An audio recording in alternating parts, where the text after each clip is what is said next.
Hi everybody, this is Demon Sword on episode 4 of Cheap vs. Real Katana. Thank you for being my subscribers. We now have 101 now. That's rather impressive to this person who never thought I would get anywhere. I was making this just to help some people out, and I'm glad I'm helping you guys out. I really am. So I'm thankful for you guys for subscribing. I hope this video helps you. First I'd like to start off with some safety things, because I've noted a couple of people have been asking me. So I'm just going to lay down some law on this, or some info. To buy a katana, you have to be 18 or older online. So if you have to order one, you have to be 18 or older. I'm sorry, that's the law. And the law of my country is very explicit about that. So when you turn 18, ask me and I can help. But if you want questions about how to tell and still tell how things are real versus fake, watch my videos. Ask me questions. I am more than happy to help, but I cannot help you get a sword if you are under the age of 18. It's illegal. I'm sorry.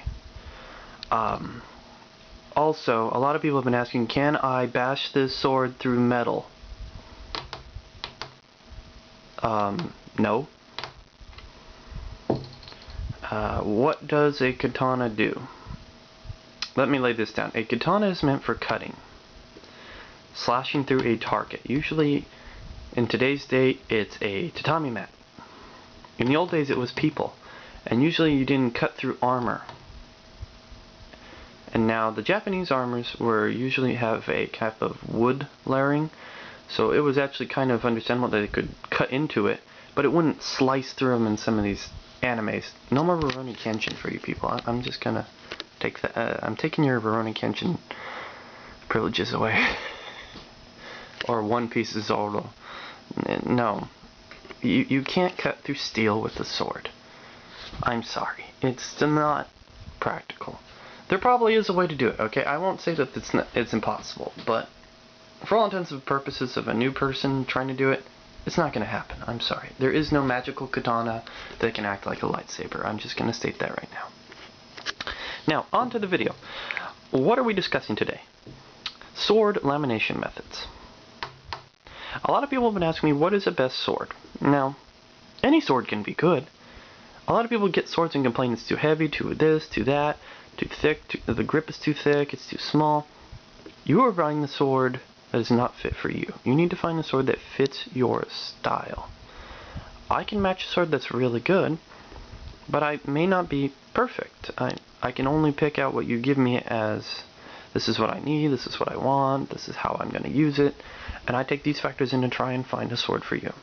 Now, I recommend Chinese swords a lot because they're really well done. I mean, look at these two swords. They're almost the same quality. Except this one's probably really well used. My poor Shizuzume. Poor Kaze has been just thrashed by me over the years. Now, you're probably wondering why this, if you look here and there, you can see the Maru method. On this one is a Sanmai, this one is a Shizuzume, but this one's done a little weird. If you see the forge line on this stops here, but if I angle it out, why does it do that? Because Kaze is a little unique in the Shizuzume method. It actually has different metal bits forged along it. It's a alloy mixture, meaning there are two metals merged into it. So it's approximately, supposedly 1095 in certain spots, and in certain spots not. That was not a flaw, that was not an issue. It actually was designed to be that way. It's for me so it can flex. Because I've had issues when my sword's doing a certain strike gets stuck and I bend it upward to do a flex cut and it snapped. So I designed this blade to have a really dense edge and not crack. So Kaze is good for what it is. So if a couple of you were freaking out, why is it only here, not there? Now, with the Higo, you won't even see the forge line like you do on Kaze. Most swords you will get will actually look like this. You will not. A real sword, usually it's very hard and difficult to see the forge line. How do you get the forge line? There are techniques on YouTube. One of the methods I've used is lemon juice, where you take it takes off some of the metal and you apply lemon juice, and you just do it very lightly and slowly with a Q-tip until it exposes the metal, and that's why this one is kind of erratic.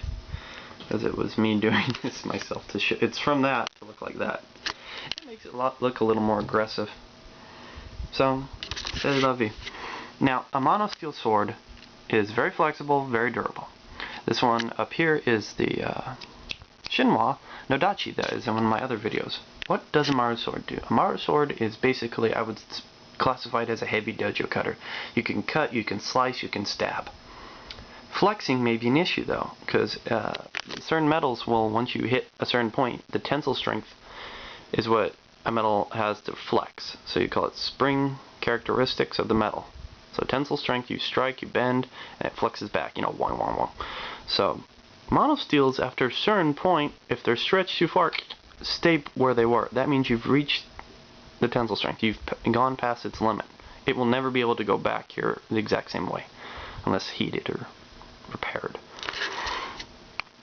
To prevent this, laminated swords were created to help fix that structural issue. The downside to laminated, it's harder to do quality control, to get one sword equal to the other. Every sword is going to be unique with a laminated sword. Where a Maru sword, you can make as many as you want with the same method, and they will pretty much be the same way. If you differentially heat nowadays, you can get a sword with a really good grain structure. It means it's hard. The hardening from the metal from out to inner differs, creating a kind of like a false or a somewhat soft core to somewhat harder core, which allows for that flexibility I was discussing. Laminated swords. A laminated sword like the Sanmai from Chennis Higo here is a central core blade that goes from the core top core to the edge, with two metals on the outer edge sides here that act as braces. The center metal is spring steel on mine. Usually for Sanmai you have a hard metal in the center. This creates a very hard edge and a very good strong structure. So it's very dense. So you can cut really heavy. So this makes a heavy blade usually, is what I would classify Sanmai usually as. The outer metals are usually lighter metal that are more flexible. So say if you hit heavier metals, tend not to want to flex as much. So if you add those lighter metals, it can flex, bend a lot easier. Think of it as a shock absorbing system built in, so it goes boing, boing, boing, boing, boing, fixes itself. The more advanced styles, like what Muramasa developed, I can't remember it offhand, but it's a 7 metal method. It's very advanced. This one actually has metals here, metal here, metal here. This is not just a one solid block of metal. They actually did multiple spring steels stacked on top of each other to create the edge. And then 2 layers of 1045 on each side, from what I could tell from analyzing the blade. It's actually a nice sword. I love this Higo. It's great working. On to the higher end lamination like Shizozume. Shizozume is usually styled to create a very light sword. You want a sword that can cut, that can strike as quick as possible. Downside, your strikes will be less kinetic energy. So what you do with Shizozume like Kaze here is you have a soft core wrapped around, like a U-shape wrapped around the core on the top, and that's a medium metal for flexibility wise. So you've got the core to do complete flexibility and lightweight. You've got the wrap here to do the structure, rigidity, and help maintain the blade's structure. So when you hit stuff, it doesn't flex too much or go to that fatal flaw point. And the edge is usually a really hard edge. Where mine, I did a mixture for metals. That was why this sword was a custom forge, is because the edge has different metal points at different metal density at different point.